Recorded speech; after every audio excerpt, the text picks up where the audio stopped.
If you buy a one rental property a year for 10 years, no one will be able to touch you. This is what my wife's uncle told me at a family get together long before I owned any real estate. And I could not get that thought out of my head. It is something I spent a lot of time thinking on. And that's what inspired me to buy my first rental property. And so in this video, I'd like to tell you that story and also tell you 5 things I learned throughout that process that helped me to go on to buy over 100 rental properties. And so if you're a busy 9-to-5er thinking about buying rental property, or you're excited to buy your next one, but you're just not sure what to do or where to go, this channel and this video may be for you. So I'd like to start by telling you this story of how this all happened, because looking back, it is pretty wild. So my first rental property was bought in Lafayette, Louisiana. I'm not from there, but I always had a desire to live there. And if I ever had the opportunity, I wanted to do that. So rewind just a little bit. I was living in Temple, Texas, just north of Austin, and a company had brought me out there to help build some of the markets out there. And we actually had an office in Lafayette.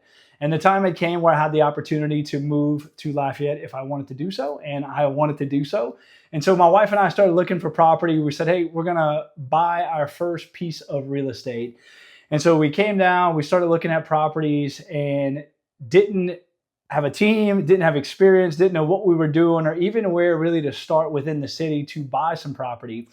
And my wife actually found this property in Youngsville. It was 2 houses, one in front of the other. It was small properties. The front house was a 1-bed, 1-bath. The back house was a 2-bed, 2-bath.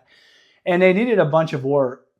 And she said, hey, let's just go look at it and see what this might be. And so we go look at them, and we looked at some other properties in the meantime. And we decided to put an offer in on this particular property. And again, didn't really know anybody. I had a friend from a previous business that I knew that lived somewhere in the area that was a real estate agent. So I called him up and said, hey, could you represent us? Could you help us buy this property? And he said, yes, of course.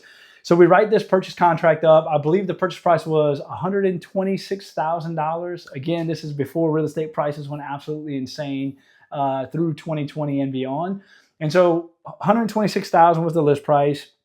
I actually put an offer in for $118,000, and it was accepted. So we go down the path to buy our first property. Our agent had someone in mind to finance the deal, AKA a bank. And about halfway through that process, get a call that they will not finance the deal. And I was like, why not? He said, well, based on the 2 properties and the way the square footage is with the houses, they won't finance the property.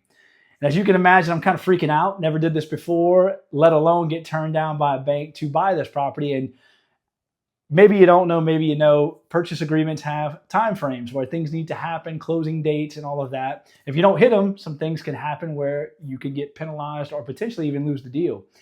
And so I'm scrambling, I'm kind of freaking out. My agent said, hey, I have a contact at a small local bank that you may be able to use that can get the property purchased for you. I said, okay, great. So we get right on that, go through the process, hand them all the things they need to get me pre-approved.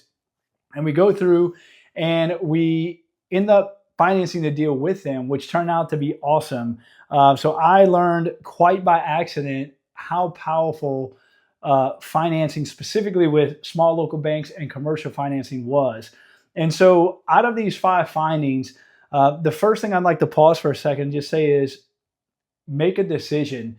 You know, up until this point of me putting an actual offer in a property, I had looked at a bunch of things online, listened to YouTube videos, read books, got really excited about being a real estate investor and buying some real estate, but I had never took that step forward where I started actually putting offers in and getting things accepted to go through the buying process. So first things first, make a decision. That is something that served me very well, because once I got into action, it forced me to figure some of the things out I did not know, because I had already had the wheels in motion. And the second thing, maybe you've already put this together as me telling this story, is figuring out who can be key players in your team. So for me, it started with the real estate agent. Didn't know anybody, didn't know he'd be a part of my team, but through me calling and taking action, it led to that, which quickly after led to somebody being a part of my team on the financing with the bank. And so the third thing I learned from this deal once we got to the closing table was preparing ahead of time, specifically with the financial components. You know, I'll maybe save this for some other videos, but once the pandemic came, maybe you've experienced this yourself, real estate was absolutely insane. Prices were being driven up. People were making several different offers, and houses or rental properties had sometimes 5, 10 different offers above asking price, the same day or a couple of days after it was listed, which to me was absolutely crazy. But prepared ahead of time, having all the financial things in order, that way I can move really, really fast, served me well. And so we get through this process, we buy our first property, and I'll save all of this for another video, but it needed a ton of work. The back house, we ended up moving into ourselves. So this was before I really knew what house hacking was, where you live in one of the houses or a unit and you rent out the other one to pay for itself. And essentially you're living for free and building equity and all the great things that real estate investing offers. The back house was pretty much ready to go. We were able to do some small things where we could actually move in. It still needed a considerable amount of work, like a kitchen, bathroom remodel, all of that. But it was able to get us from Texas to Louisiana. The front house needed a whole house rehab, which I'll definitely save that for another story in another video. And then the fourth thing I'll tell you as we got to the end of that and bought that property was just taking action.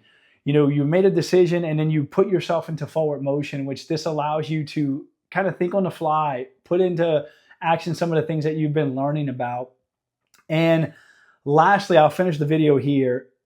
We get to the closing table to buy this property, and there's a closing attorney. And for the purpose of this video, we'll say his name was Chris, because it was. We do the closing. We go through as a young guy. And at the end, I said, hey, man, I appreciate you helping us get this property done. It's my first ever real estate deal. I want to buy rental property at some point in the future. And I will never forget what he told me. He said, oh, that's awesome. I own some rental property. I was like, man, that's great. How many do you own? And I really wasn't sure what to expect or what he would tell me after that. And he said, I own 45 rental properties. And I could not believe it. I said, how many do you own? And he said 45. I was like, how in the world did you do that? Because I didn't really know anybody playing at that level. I had knew a few people that owned 1 or 2 rental properties or maybe thought about doing some rental property stuff, but never to that level of scale of approaching 50 properties. And I remember at that meeting, I was like, I have got to figure out how to get around this guy. And so we exchanged contact information. I said, man, could I bring you to lunch someday and just figure out how you did some of these things? And so he said, yes, of course. We exchanged contact information. He gave me his contact. A few months later, we were kind of crazy with work and buying this property and figuring all this out. I called him and said, hey, could we do lunch? And we did. And that was a real turning point for me, just to understand some of his thought process, what he was doing. And he was a title attorney that owned his own business. And I don't know at the time that I had any real things of value to bring to him, but I said in that moment, I will figure out how to bring value to him. And to me, it was buy more rental properties and using him as my title attorney, where he can represent me in the deal, get paid off of those things, and I can just be around him and learn as much as I can. And that's been a very, very fruitful friendship for both of us, where we've been able to do some pretty awesome things.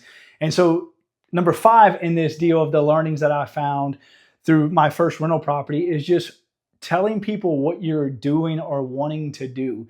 You never know who might be right there in front of you that can help you get to the next level, get started on the path that you want to start on. I just think back, if I never told Chris that I wanted to buy rental property and be in that world, he probably wouldn't have mentioned that he had rental property, and that transaction could have stopped right there, bought our property, and that was the end of it. And I'm so happy that I told him some of the things that I wanted to do. And so just to recap really quickly, the 5 things that I learned. 1, I made a decision that I was going to take action on some of the things that I learned and buy my first rental property. 2, I had to figure out key members of a team and how I can build a team around me to help me be subject matter experts in buying more rental property. 3, I prepared ahead of time with the financial components specifically to be able to move fast whenever I found great deals in the future. And 4, I just took action on what I learned and learning from the mistakes that I had made. And number 5, telling people what I did or what I wanted to do. And it helped me build more people of influence around me that can help me do the things I wanted to do. And so if this was at all interesting to you, if you just comment cash flow in the description, I'll send you a rental property calculator that I use to understand if something is worth making an offer in or buying. And also in the comments, I'd love to hear from you. Do you have any rental property? Are you thinking about buying something in the near future? And I would love to build a community around this YouTube channel to help folks do exactly that. So I appreciate you sticking with me if you still at this point of the video to share my story and how I've been able to get into the real estate investing world. Be on the lookout for a video next week where we'll talk about more of these things and my story and some of the learnings. And so with that being said, I appreciate you watching this video. This video is a wrap. Bye for now.